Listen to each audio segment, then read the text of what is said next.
Gusto kong i-share sa inyo ang pinaka-latest post ni Secretary Juan Ponce Enrile. 3 hours ago na i-post niya ito. Medyo may pinapatamaan siya na politiko.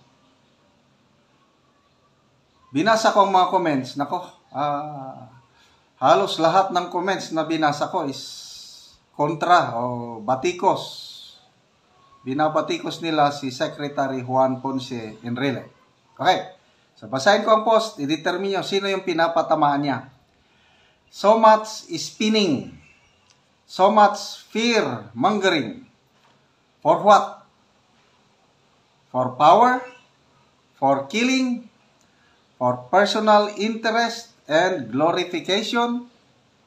For revenge and retribution? For just violent adventurism?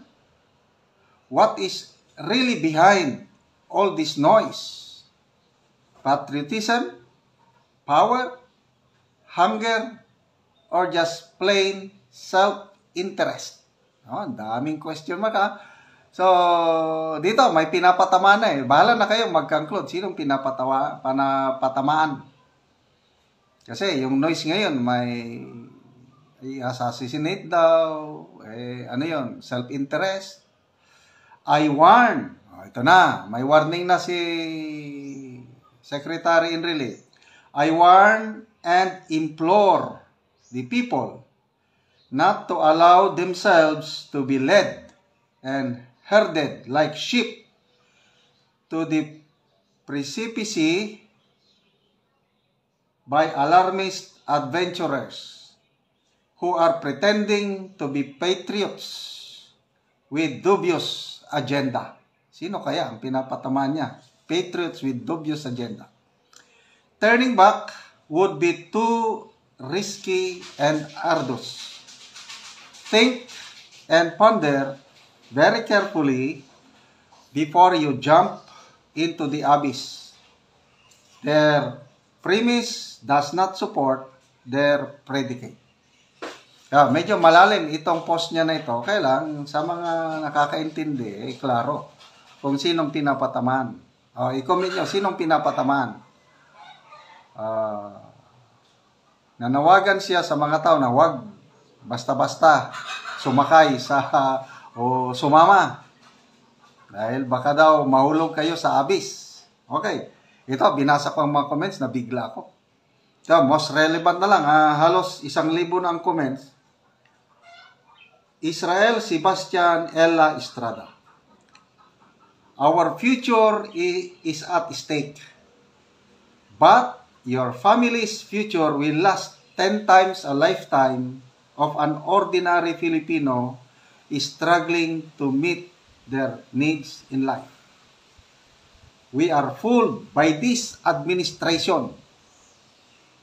Crimes, drugs, and corruption is rampant and obviously established under this administration. Are you aware of that? Or you just don't care about the Filipinos? Diba? Ito na, patama na kay Secretary Enrile. Mabuti sa inyo, mayaman kayo. Mga ordinaryong Pilipino, kawawa. Crimes, drugs, corruption, nangyayari sa administrasyong ito. Alam mo ba yon? Lolo Johnny o Manong Johnny o nagmaang-maangan ka lang or you do not care about Filipinos? Matindi. Okay, may nag-reply ha. Absolutely true, sabi ni Ayanebal Seknas. Cagayano vlogger. Di taga-Cagayan ito. Well said. Si Jacob Black, sabi niya, true. Agree. Si Arlen Flores Vallescas, very well said. Si Mayre Dolina, it is not solely this. Charles Racadio, sabi niya, welcome to Ngagba government. Kaloy Diases, ito, grabe. The audacity to speak of patriotism, personal glorification, and self-interest indeed suits you, Manong. less the patriotic you've been jumping all around to serve your self-interest. Nako, ito mabigat. Binalik kay Manong Johnny ang self-interest. Alex Pipito Bahaw. I regret of voting BBM. I was with GPE in EDSA in 1986. Alam, matanda na pala ito. But I voted BBM thinking he will do better, but it became worse. We need change or else our country will not progress. Too much corruption. Ay, maalala ko ulit si Katunying.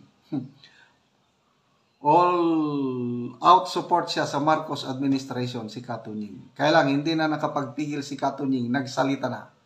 Talamak o garapalan ang korupsyon sa Marcos administration, ikot nyo ako nito. So, untapang, lantaran, korupsyon, talamak. Dapat magsalita ang Pangulo. Patigilin ang korupsyon. Kung hindi siya magsalita, ibig sabihin, kinukonsinti niya ang korupsyon. Garapalang korupsyon. Sana marinig ito ni Pangulong Marcos, yung salita na yun ni Katunying. So ito, tinasabi rin ito, corruption. Remy Gan, sabi niya, you know what's going on because you are a part of the inner circle. Sabi ni Jonah Droa, exactly. Ay, nasa loob si Manong Johnny, presidential advisor eh. Beth C. Coy, sabi niya, never again to all Marcos Romualdez and allies. Si Remy Gan, right the wrong. It is best you can do for this country in your remaining years. So panawagan din ito kay Manong Johnny. Itama nyo po ang mali. Secretary Enrile, sabi niya, yun na lang ang pinaka-the best mong magawa your remaining years in this government. Tede Betko, do we really have a working president or a Romualdez really running the government? Ayun, matinding tanong. Is BBM in charge or si Romualdez? Yun ang tanong. May nag-agree. Raymond Beneto Belen, sabi niya, it's free for all. Tambi and the rest of the crocodile farm. Mark Angelo Locsin, sabi niya, nakakaintindi marami sa atin kung ano-ano ang mga pinagsasabi. Delu, let there be a power shift. Too much incompetence. Sino yung incompetent? Di niya sinabi. Tayo na lang mo intindi. Marie de la Rama, in really sounds out of touch. Wala sa realidad. A.G. Alex, sabi niya, look who's talking. Yun na yung nagsasalita. May credibility ba? Something like that. Ron T. Picuñada, sabi niya, so much, yes. So much corruption and grave abuse of power. Si John Paul Ledda Bulusan, no one is to be blamed but BBM, Lisa, and Tambi. You know very well what is happening in the government, Lakay Johnny. So yun, may edad na rin dito. Sabi niya, Lakay Johnny. Hindi yung Manong Johnny. Nas Siles, sabi niya, loyalty to incompetence that does not make you honorable. Sino yung incompetent? Loyal pa rin ang Secretary Enrile sa incompetent. Yun ang ibig sabihin. Eric Franz Pido, don't worry, Lolo. This will be the last for Marcoses. Hope you're still standing to witness again their fall from grace. God bless you and advance Merry Christmas. Dongday, Sir GP Enrile, BBM is not like you nor like his father. I had full respect with them both during the time of unity, but then things have changed. I hope we stick to our principles as we go along.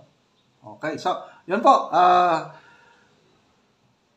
well-meaning yung post ni Secretary Enrile, nag-warning siya sa mga tao na huwag kayong padalos-dalos, na sumama kung ano yung sasamahan ninyo. Kaya lang, yun na, halos lahat na nabasa ko against kay Secretary Enrile. Ibig sabihin, marami ang gising sa katotohanan sa nangyayari sa gobyerno ngayon.